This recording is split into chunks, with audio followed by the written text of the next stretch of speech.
बार बार बात करती हूँ कि इंडियन फॉर्मर प्लेयर्स की कंट्रीब्यूशन हमें दिखती है। हम अभी अभिषेक शर्मा की बात करते हैं तो हमारे जहन में फौरन युवराज का नाम आ जाता है, because the kind of time that he invested in that boy. हमें ये चीजें यहाँ क्यों नहीं दिखती?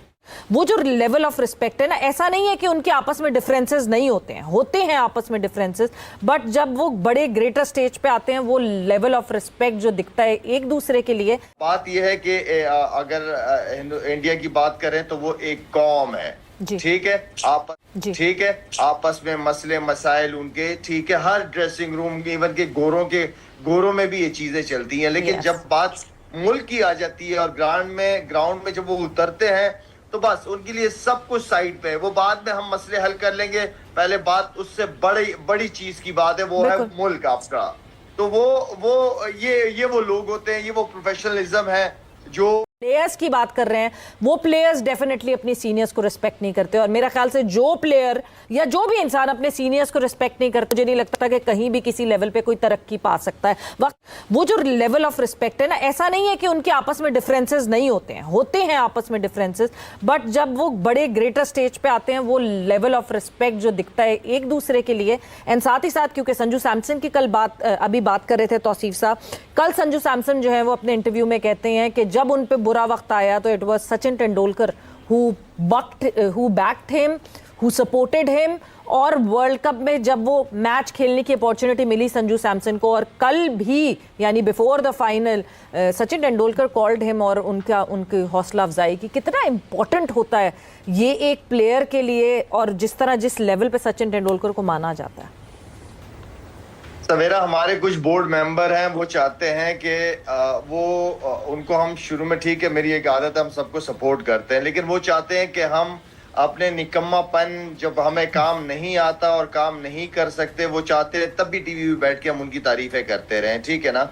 बात यह है कि अगर इंडिया की बात करें तो वो एक कौम है, ठीक है, ठीक है, आपस में मसले मसाइल उनके, ठीक है, हर ड्रेसिंग रूम, इवन के गोरों में भी ये चीजें चलती हैं, लेकिन जब बात मुल्क की आ जाती है और ग्राउंड में जब वो उतरते हैं तो बस उनके लिए सब कुछ साइड पे है। वो बाद में हम मसले हल कर लेंगे, पहले बात उससे बड़ी चीज की बात है, वो है मुल्क आपका।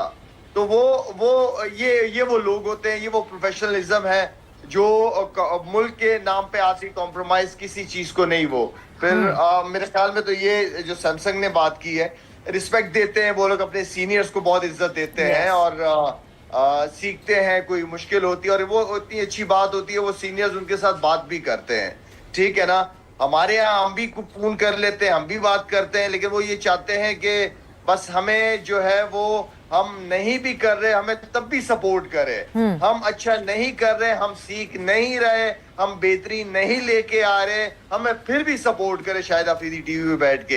ये पॉसिबल नहीं है सवेरा। नहीं, ऐसा तो हो ही नहीं सकता ना। ये तो फिर आप उनसे सच्चे नहीं है तो आप वाह करने वाले तो इर्द गिर्द कहते हैं ना, दरबारी तो बहुत होते हैं, मगर जो एक्चुअली आपको आपकी गलतियां बता रहा होता है, वो एक्चुअली केयर करता है तो गलतियां बता रहा होता है। And the kind of contribution, मैं बार बार बात करती हूँ कि इंडियन फॉर्मर प्लेयर्स की कॉन्ट्रीब्यूशन हमें दिखती है। हम अभी अभिषेक शर्मा की बात करते हैं तो हमारे जहन में फौरन युवराज का नाम आ जाता है, because the kind of time that he invested in that boy. हमें ये चीजें यहाँ क्यों नहीं दिखती? हमें वो देख ही नहीं सकती सवेरा, हमें यूज ही नहीं किया जाता, हमारे क्रिकेटर्स को यूज ही नहीं किया जाता कुछ।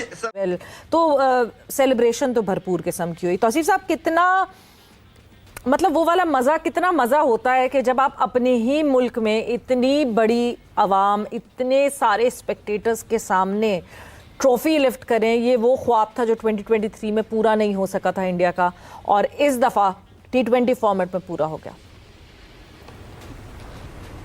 बहुत ही बड़ी अचीवमेंट है, मैं समझता हूँ। जाहिर है लोगों को शायद आइडिया ना हो, लेकिन प्रेशर हर किसी पे होता है। फिर और जब अपनी कंट्री में आप खेल रहे होते हैं तो आपको बहुत और ज़्यादा प्रेशर होता है। ठीक है, आपके आवाम आपके साथ, मतलब 1-1.5 लाख 1.25 लाख आपके फेवर में ज़रूर बैठे होते हैं, मगर फिर भी प्लेयरों पे बहुत होता है। और ये ऐसा नहीं कोई ख़राब करे तो उसको ज़रूर अप्रिशिएट करते ज़रूर हैं उनके कि भाई ठीक है।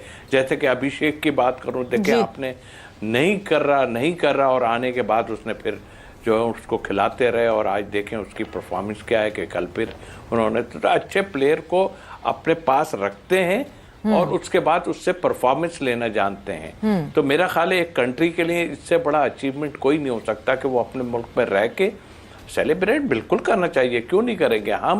हम जाएंगे उस पर कि जो खेल हो रहा है हम उस पर बात करेंगे, और कोई अच्छा है तो हमको बिल्कुल उसको अच्छा कहेंगे, वो हम बाकी चीज़ों से हट के। तो आई थिंक मेरा ख्याल है कि इंडियंस जो हैं इस वक्त, इंडियंस जो है टॉप मैं समझता हूँ और टॉप क्लास क्रिकेट खेल रहे हैं वो।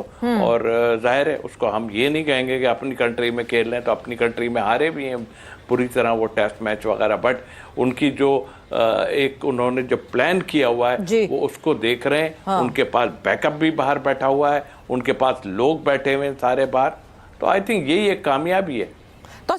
जय हिंद, स्वागत है दोस्तों आपका हमारे चैनल पर एक और लेटेस्ट वीडियो में। तो दोस्तों वीडियो आगे भी काफ़ी इंटरेस्टिंग होने वाली है, वीडियो को लास्ट तक जरूर देखिएगा और सबसे पहले वीडियो को लाइक कीजिएगा और वीडियो को हाइप भी कीजिएगा। और दोस्तों हमारी वीडियो आपको पसंद आती है तो हमारे चैनल को जरूर सब्सक्राइब कर लीजिएगा। आपने देखा होगा दोस्तों किस तरह से शाहिद अफरीदी बिल्कुल जमकर खुल्लम खुल्ला भारत की तारीफ कर रहा था, और दोस्तों ये बात सच भी है। आपने देखा होगा जितने भी भारत में सीनियर क्रिकेटर है उन सब की हर कोई दोस्तों किस तरह इज्जत करता है। वही पाकिस्तान में दोस्तों जितने भी पाकिस्तान के एक्स क्रिकेटर है, अभी पिछले दिनों जो इनका एक पुराना बल्लेबाज हुआ करता था मोहम्मद यूसुफ कौन दोस्तों इनकी टीम का कोच रहा था, उसने बाबर आजम के बारे में कहा था कि मैं बाबर आजम को कुछ सिखाना चाहता था, लेकिन बाबर आजम मुझसे सीखने को वो तैयार नहीं था, वो अपने एटीट्यूड में था, मैं मेरे एटीट्यूड में उसको बता नहीं रहा था। तो दोस्तों अगर कोच था उसकी बात बाबर आजम मान भी लेता तो उसको क्या होता, लेकिन दोस्तों इनको कभी सिखाया ही नहीं गया कि गुरु की इज्जत किस तरह करनी है, बड़ों की इज्जत किस तरह करनी है। इसी बात से दोस्तों इनका बिल्कुल बेड़ा गर्क हो चुका है। और एक जगह शाहिद अफरीदी देखिए किस तरह से कह रहा है कि 2011 के वर्ल्ड कप में तो केवल भारत के क्राउड ने ही हमें हरा दिया था। तो दोस्तों ये क्राउड से ही हार जाने वाली टीम किस तरह से इंडियन टीम से जीत पाएगी और ख्वाब भी देखते हैं। तो चलिए दोस्तों करते हैं वीडियो स्टार्ट, वीडियो को लाइक जरूर कीजिएगा। मुझे याद है 2011 में हम सेमीफाइनल जब इंडिया से चेन्नई में चंडीगढ़ में खेल रहे थे मोहाली में, तो हमने बड़ा ज़बरदस्त स्टार्ट किया। हफीज़ और कामरान अकमल ने 90 रन पे, ठीक है, 90 रन पे हमारी कोई विकेट नहीं थी और मैं भी एज ए कैप्टन रिलैक्स बैठा हुआ था कि हम जीत जाएंगे इंशाल्लाह। पहली विकेट गिरी है, उसके बाद क्राउड ने जिस तरीके से टीम को उठाया और टीम जिस तरह लड़ती हुई नजर आई है, हमारे कुछ बैट्समैन अंदर जाते हुए कांप रहे थे शोर की वजह से और वो शोर की वजह से। और मैं खुद एज ए लीडर कप्तान बैठा हूं, देख रहा हूं कि एक आउट हुआ, हफीज आउट हुआ था, उसके बाद उनके प्लेयर हर बॉल के ऊपर, क्यों उनका पीछे इतना शोर था, तो वो हमारे ऊपर ऑनेस्टली प्रेशर आ गया था। तो खैर बड़ा शिवम दुबे, ईशान किशन ये वाकई 250 की तरफ जाते हैं। वो देखे ना कल आउट हुआ है, वो आते ही जिमें क्यों होता है, ईशान किशन देखा आते ही पड़ गया वो इन्ना की मुंडा है, इन्ना की वो स्लॉक स्वीप मारता है इतने तगड़े। आपका कौन सा प्लेयर मारता है पाकिस्तान टीम का? कोई भी नहीं मारता। उसने शदाब को नहीं मारा था आते ही पहले ओवर के अंदर 17। फिर उस ये माइंडसेट है, वो एक चीज है जिसके ऊपर आना है जो होता है। और मुझे अब देखे ना पाकिस्तान का, आई डोंट नो शायद हो कोई कोच जो वर्ल्ड कप जीता हो, बल्कि पाकिस्तान की हिस्ट्री का कामयाब कोच बन जाए, जो चैंपियंस ट्रॉफी जिताता हो, जो T20 वर्ल्ड कप भी जिताए और बैठ के कहे यार पिछला कोच सी उनकी वजह तो जीते हैं। नहीं क्रेडिट तो देना ही नहीं उसने, तो उसने दिया गौतम ने। मैं यकीन माने मेरे दिल में ना उस बंदे की रिस्पेक्ट बढ़ी है एज ए ह्यूमन बीइंग। मैं नहीं जानता, मेरा कोई रिश्तेदार नहीं है, ना ही कोई चाचा मामेद है, बट मेरे लिए रिस्पेक्ट, मेरे क्यों यार देखें आपका ज़र्फ बता रहा है, आप प्रेस कॉन्फ्रेंस में बैठे हो, you are at the happiest day of your life, ठीक है, और आप बोल रहे हो कि यार क्रेडिट उनको जाता है जिन्होंने इंडिया क्रिकेट को इतनी अच्छी नर्सरी दी है। और मैं कामयाब कोच सिर्फ इसलिए हूं कि मेरे पास खिलाड़ी कामयाब है। सही बात है, कोई नहीं देता। आपको याद है रोहित शर्मा ने चैंपियंस ट्रॉफी में कहा था कि ये क्रेडिट जाता है राहुल द्रविड़ को, हालांकि कोच कौन था? गौतम गंभीर। और हम ये समझते थे कि यार ये रोहित शर्मा है और इसके अब वैर शुरू हो गया, लेकिन वो खुद बैठ के बोल रहा है कि उसको क्रेडिट जाता है। वो जिस तरह की टीम चलती आ रही है विनिंग कॉम्बिनेशन स्ट्रीक और जो माइंडसेट यार राहुल द्रविड़ और लक्ष्मण ने अंडर 19 से इनके बच्चों के साथ, ये जो बच्चे फिर रहे हैं इनके साथ काम किया है। वो जो पौध थी उसको मेंटली तौर पे मैं पाकिस्तान के बड़े फॉर्मर क्रिकेटर हैं, बहुत बड़े नाम है, वो भी कोचिंग के साथ रहे हैं पाकिस्तान के। मगर मैं आपको बताऊं, हमारे फार्मर भी मतलब बड़े नाम है, इनके साथ मुकाबला कर लें, एज ए क्रिकेटर तो छोटे नहीं है, बट आपको ये मेंटेलिटी माइंडसेट का बहुत बड़ा गैप नजर आएगा।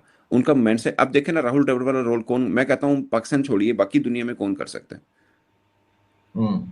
तो जिन्होंने कह रहे पाए मेहरबानी है, कब आप वर्ल्ड कप तक, उन्होंने कहा यार नहीं मैं जाना, कि सर प्लीज वर्ल्ड कप के लिए रुक जाइए, आपकी मेहरबानी। उन्होंने कहा चल ठीक है, 10 महीने हो रहा है रनना में। वो कौन जॉब है? सीकर नहीं है ना यार, कौन उन्होंने राहुल द्रविड़ जितना बड़ा बड़ा खिलाड़ी होगा जो कहेगा ठीक है मैं अंडर 19 से ग्रूम करता हूँ बच्चों को? वो इधर तो वो अंडर गैरी 19 क्रिस्टन देख लें, आते हैं, वो करते गैरी हैं ये क्रिस्टन देख लें, दूंगा गैरी तो क्रिस्टन वो इंडिया का हाँ, वर्ल्ड चैंपियन टीम का कोच था, कोच वो है। बाद में अकेडमी में भी करता रहा कोचिंग, भले अपनी थी। सही कह रहे हैं। शान मसूद उनकी कोचिंग में गए हुए हैं, प्राइवेट में। हाँ तो फिर ये बहुत बड़ी बात, माइंडसेट इज एवरीथिंग, सीधी सी बात है। हम्म माइंडसेट माइंडसेट इज एवरीथिंग। जो आप सना सोच भाई, रहे हैं ना, लास्ट क्वेश्चन गौती की मैं आपको छोटी सी बात बताता हूँ, मैं छोटी सी बात बताता हूँ। हम्म आप पुशअप लग, कहेगा ना मैच के बाद ये किस किस्म की विकेटें बनाई है, उनको पता ही नहीं होता कहाँ क्या बनता चलो पहुंच गए यार। कोच साहब? है। कोच साहब पहुंच गए? अच्छा क्या नजीब, मतलब आपको लगता है मैच से आधा घंटा पहले आएंगे? नहीं वो तो नजीब- न्यूजीलैंड चले गए थे ना। Najeeb press next conference India भी की की है सीरीज क्या है?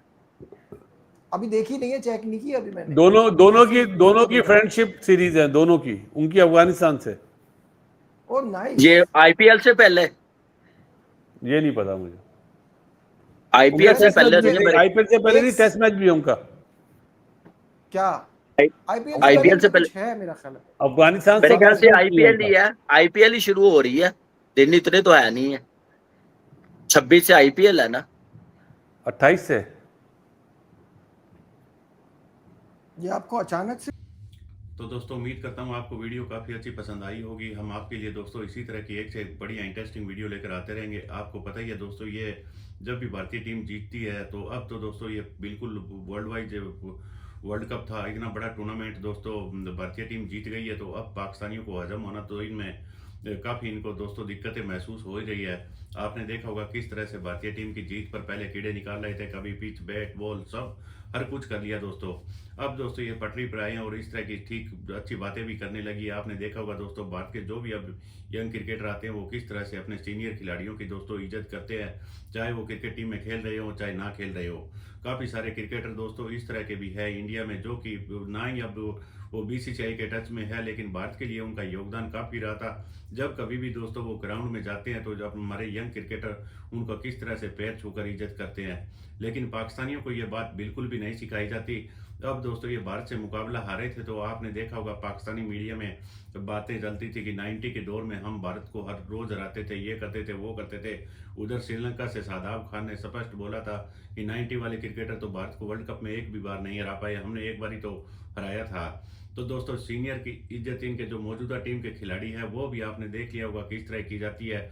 उधर उसका नाम दोस्तों मोहम्मद यूसुफ था, उसने भी बाबर आजम के बारे में कहा था वो अपने एटीट्यूड में सीखना नहीं चाहता था, मैं सिखाना नहीं चाहता था। तो दोस्तों इस तरह का कोच और खिलाड़ी होगा तो नतीजा आपको पता ही है दोस्तों। अगर कोई मतभेद हो सकते हैं कोच के साथ, अब किसी खिलाड़ी के दोस्तों भले ही गौतम गंभीर पसंद ना आए, लेकिन वो क्रिकेट के बारे में गौतम गंभीर से जाकर जरूर पूछेगा, क्योंकि दोस्तों कोच ही हर टीम को गुरु होता है। और आपको पता ही है दोस्तों भारत में गुरु और शिष्य का रिश्ता हमेशा से किस तरह का रहा है। तो दोस्तों इसको इसी तरह की हम आपके लिए और भी एक से एक बढ़िया वीडियो लेकर आते रहेंगे। जो भारतीय टीम मंदिर में गई है उसको लेकर भी पाकिस्तानियों ने अड़ंगा खड़ा कर दिया, वो वीडियो मैं आपके लिए लेकर आ रहा हूँ। तो प्लीज़ आप हमारा चैनल जरूर सब्सक्राइब कर लीजिएगा। मिलते हैं अगले वीडियो में, तब तक जय हिंद, वंदे मातरम।